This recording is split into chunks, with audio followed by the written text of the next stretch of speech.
How's it going, everybody? Welcome back. I know it's been a while, but we're finally back in the kitchen cooking. Sorry it's been so long since my last video. My life has been hectic with work and the children, just all that awful stuff. But no, seriously, we're back and I'm glad to be back. So today I'm making the last one in my book of my favourites, which is one that Sophie introduced me to. It's mac and cheese. But it's a really fun recipe, really delicious. I've never made it before. Sophie's always been the one to make it, so we're going to give it a good try today. So I just need to sort my camera out so you can actually see the table a bit better. That's a bit better.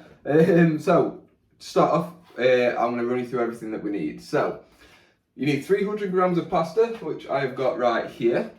And then you need 200 grams of bacon, which we have behind me here. 100 grams of cheese, whatever cheese you want to use, whatever your favourite is, just use that. Then 20 grams of Parmesan separate. So obviously when you're choosing your 100 grams of cheese, don't use Parmesan unless you just want to go mad with it. 20 grams of golden breadcrumbs, 50 grams of unsalted butter, 100 to 200 ml of milk. So I poured out the full 200. I don't know what she means by that. We're just giving me a recipe, but we'll find out as we go on. Some salt and pepper seasoning and broccoli. So to get started, I've chopped the whole broccoli up. The big florets, I've cut them in half again, just so that it can mix in really well.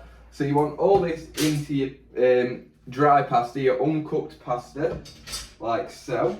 And then we're going to add some water to that, and we're just going to get that boiling. Right, so now, apologies, a bit croaky today. So whilst that is starting to boil now and cook through together, I'm going to open my bacon up. Now, if you're wondering, like, it is a bit soggy, anything like that, it's purely because I forgot to take it out of the freezer until about 10 minutes ago, so I had to stick it in the microwave on defrost for a little bit, but it should be okay. So 200 grams is roughly 7 rashers, so it's your standard kind of pack, which is pretty good. So we're going to get this chopped up, and I'm just going to start frying this off in a pan, which I have just got preheating now with some oil. Now Sophie's got me just cooking it through and then cutting it up. However, I'm not going to do that because I can't fit all 7 in the pan, obviously. So what I'm going to do is, I'm just going to cut it straight in, like so. Nice big pair of scissors, and just get it not too small, but also you don't want it too big either. And then obviously once it's all in, some of it will still be probably a bit stuck together. You can just use your fingers, or just obviously be careful not to burn yourself, or just use a wooden spoon just to separate it all from one another. There we go. There we go. I feel like this is the easier way as well. Stops you from burning yourself as well, like trying to cut it up once you've already done it, once you've already cooked it. But yeah, it's just as simple as that. So, whilst that's frying off and the pasta and broccoli is boiling, we're going to get the next part ready. So, it's going to be butter. Now, what she didn't tell me is, on my ingredient for some reason, is I need flour. So we're going to be melting the butter in a pan once all this is done, and adding flour. So what I'm going to do is, I'm going to put it onto a low to medium temperature to get it melted, and then I'm going to just gradually stir in, bit by bit, probably a teaspoon of flour, and we're going to just keep mixing it until it makes a nice smooth paste, and then we're going to be adding in the milk until it's all mixed together and there's no lumps. So everything now is going to be over there, which means we can move the camera over so that you can see things just a little bit better. So as you can see, the bacon's starting to cook nicely now, so we'll just be waiting on the pasta. Because obviously that just needs a little bit more time than bacon just to cook. But once this is done, I'm going to put it onto a small plate and just put it to the side out of the way. It doesn't matter if it goes cold because it's all going to be going in the oven anyway. Right, I'll do it for the bacon for me. So now we're just waiting on the broccoli and the pasta, which shouldn't have too much longer now. So I'm going to transfer this over. I'm going to give the pan a quick wipe down, so we're going to use this exact one again in a moment for the sauce we're going to be making. Right, so all that is now done and is to the side, just cooling and chilling. So now we're going to put this one back onto a medium-ish heat so we can start melting the butter. So the reason I'm putting it on like a more medium heat, and I'm going to make sure it's not going too fast as well, like that kind of is. So I'm going to turn it down a little bit. I really want to keep an eye on this closely. When it comes to adding in the flour, I want to do it nice and slow. I don't want it to bubble or anything like that. I just want it to be nice and calm and relaxed. And to be fair, it kind of is this. There we go. I want to try and keep it in a similar kind of area as well.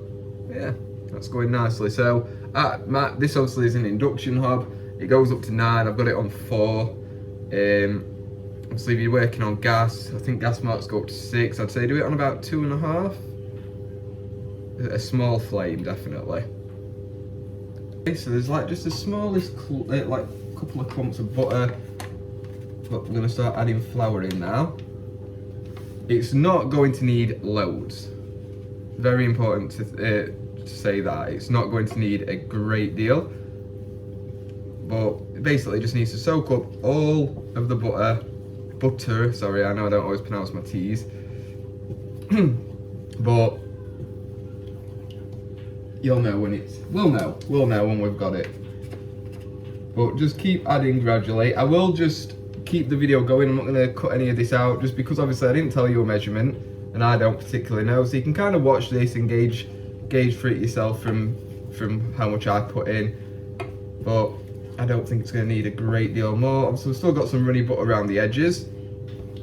Butter, sorry, if you're not from England watching this and you keep thinking, why does he keep saying butter? Yeah, that's why I'm British. British.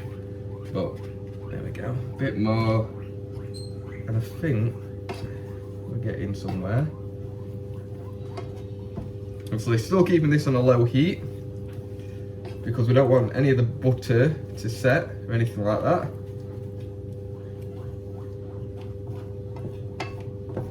But that's looking pretty decent. And I'm going to say that. In fact, now I'm going to add a little bit more in. I think I could just do with that tiny little bit extra.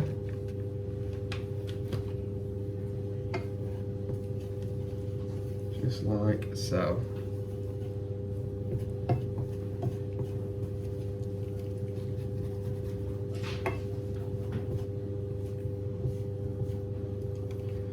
Perfect. That is a smooth paste-ish. What do we think? No, I think it's a bit too runny.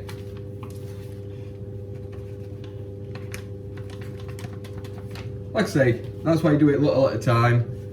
Because obviously if you just chuck loads in, it's going to either be too much. Well, there's no or buts to that.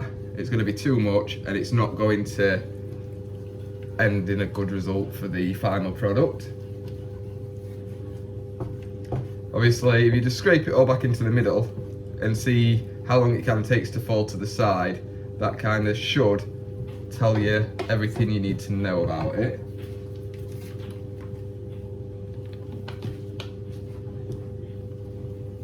I think this is going to be it now. Yep, there you go, look at that. Smooth paste. Yeah, that's it, that's perfect, that's exactly what we wanted.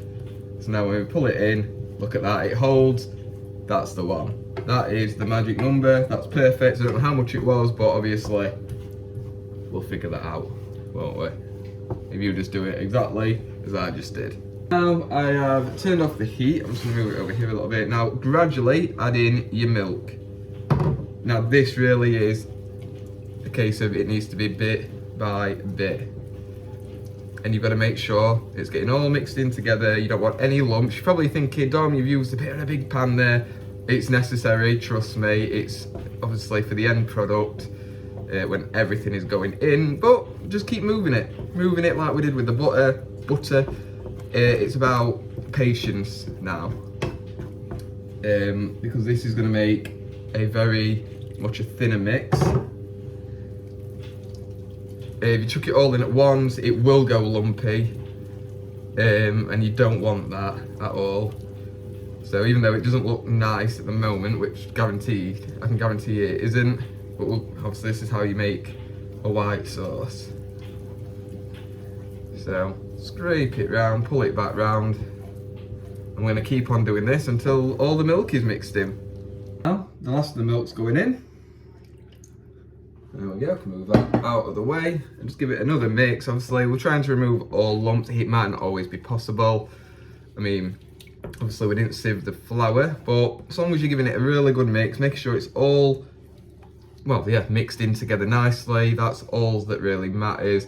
And as you can see, we've got a really nice, not too thick, not too thin white sauce. Obviously, it just needs to take together a little bit more. So obviously a bit of patience, but it's not a difficult thing to do. And now, obviously, as you can see, the bottom of this pan is basically completely covered with the mix. Now we can move on to the next part. So, to be more specific, the next part is now we're adding absolutely everything else back in. So here's the broccoli and pasta. And I'm just gonna mix that in now. Get this creamy sauce coated in it.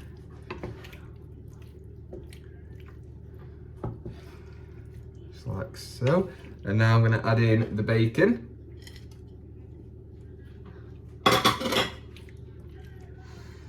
Already starting to smell pretty good. So this is really fun to make. Obviously it is also quite a healthy dish, and obviously there is the butter in it, but if you cut the fat off the bacon, which obviously I didn't do because I didn't want to, but you cut the butter off the bacon, the fat off the bacon, sorry.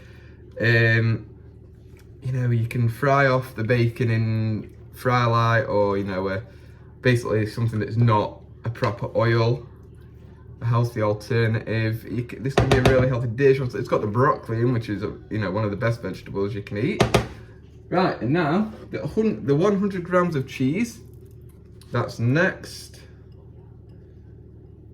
And again, another really good mix. Just seen a big clump in there as well. There it is. Not the end of the world. That'll be a really nice little bonus bite when it's getting eaten later. Awesome. So obviously the one of the good things about this as well is everything in this pan is cooked. So it doesn't need that long in the oven. The oven is just to bring it to make it crispy basically. I've got a few men overboard there. There we go, right. Now for the finale.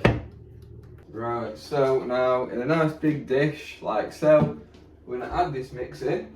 Hopefully, mind you, I've got a backup small one just in case. Might be alright.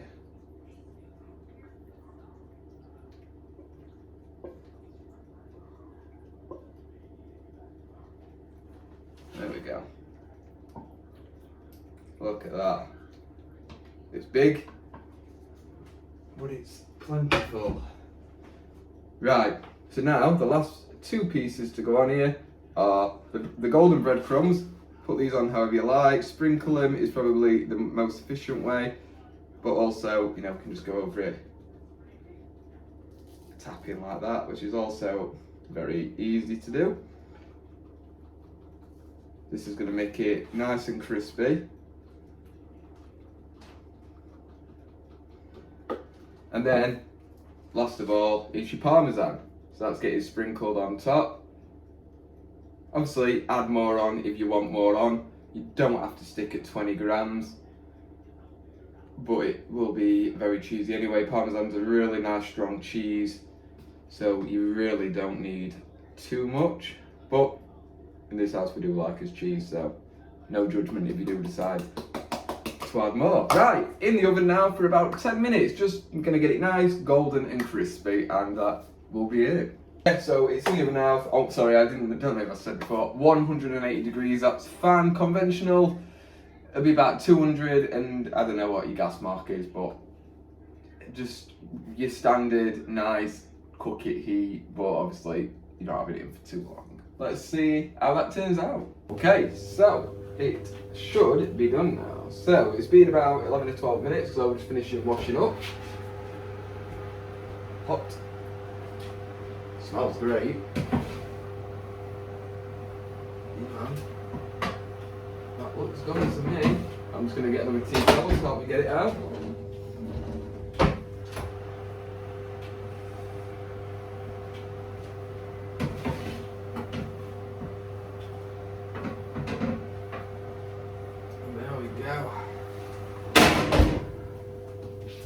Bring it over obviously without me burning myself. Look at that. Ooh. Don't want to melt me tablecloth. There we go. That looks alright to me. Let's get that flicked off. And let's have a closer look. Here we go. It should be fairly I mean, you can hear it. Look at that. It's perfect. It's such a nice dish. It's so easy to make. And it's kind of good for you. You know, yes, there's a lot of cheese on it, but cheese is good fats. Obviously, if you eat it in moderation. I normally do a test, but I don't need to because I've had this many a time and it is absolutely gorgeous. And I cannot recommend you trying to make it enough. Other than that, I do hope you enjoyed this video. Leave me a like and drop me a comment if you did. And obviously, if you're not already subscribed. But yeah, let me know what you think about this recipe. Obviously, a bit back now, we did the mac and cheese by Snoop Dogg as well. Which was also really, really good. I mean, let's face it, I just enjoy mac and cheese. But yeah, hopefully you enjoyed this video. Give it a try and let me know how what the end result is for you. And other than that, thank you so much for watching. Hopefully, see you in the next one. Bye-bye.